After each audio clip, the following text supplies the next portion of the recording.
Good evening, everyone, and thanks for having us in. One of the oldest strip properties still standing is shut down for good. Today, the Sahara went dark. The Sahara opened its doors back in 1952 and for decades housed some of the biggest strip headliners. But because of the economic downturn, the Sahara is no more. News 3's Dan Ball is live in front of the Sahara with more on its last day.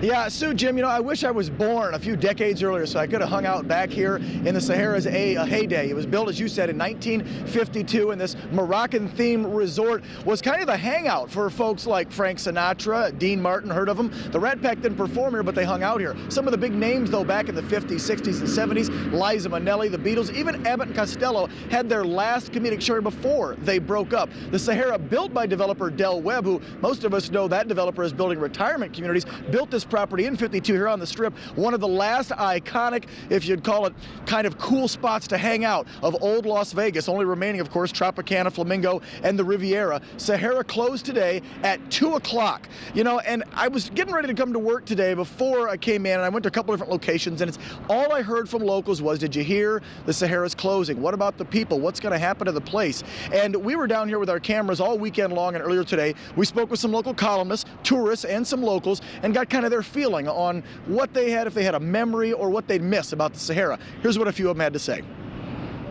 Remember, I interviewed Jerry Lewis on the day that this was announced, and he said the same thing. He says, this is a trademark, a brand of Las Vegas that we're losing. This is part of our history, and this is part of our union jobs that we're losing. Yeah. And we need this. So I hope somebody take it and refurbish it.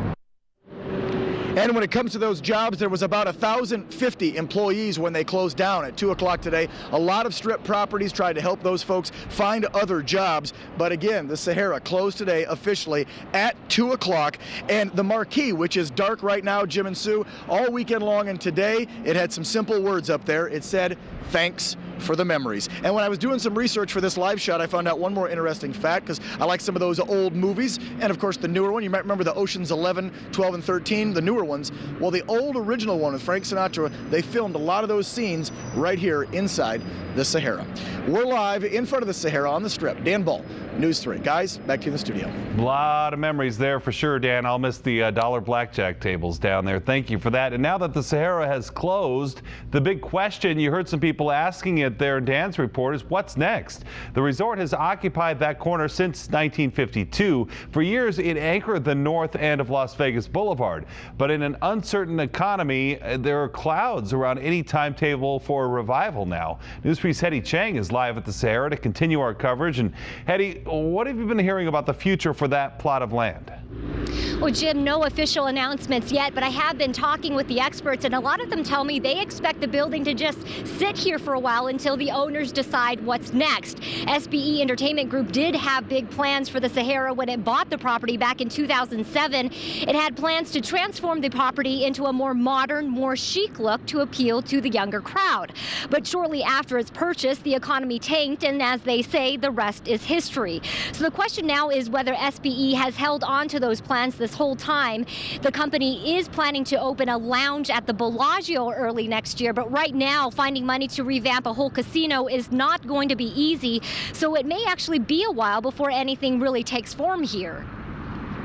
Obviously, they're not going to be able to borrow the money to do this right now. There's already too many hotel rooms in Las Vegas right now. Their goal is to reopen something. They had a really wonderful boutique hotel idea to do there, but with the economy, I guess they just decided they couldn't continue to bleed.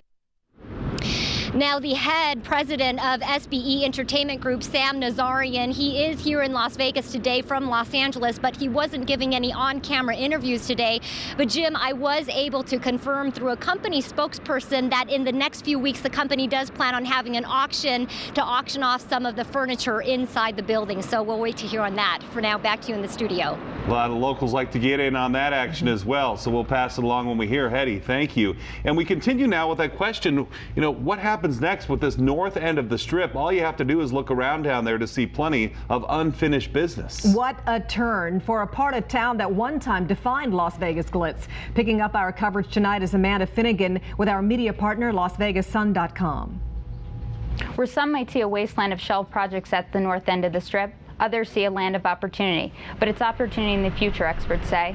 John Knott, an executive vice president at CB Richard Ellis, says we won't see any movement on projects like Fontainebleau, Echelon, and Sahara for the next few years, and even then, they probably will not be at the scale they were originally planned.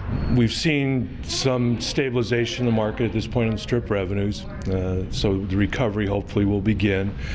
People are talking about maybe as early as 2014 that revenues on Strip and profitability will exceed what we had in 2007 record levels.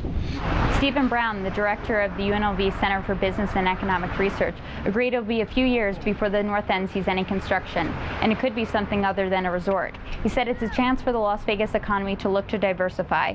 For stories about the Sahara dating back to the hotel's opening from the Las Vegas Sun archives, historical photos of the resort, and an interactive timeline, columns from the Sun's founder Hank Greenspun, and videos on the Strip during its early boom years, go to lasvegassun.com/Sahara.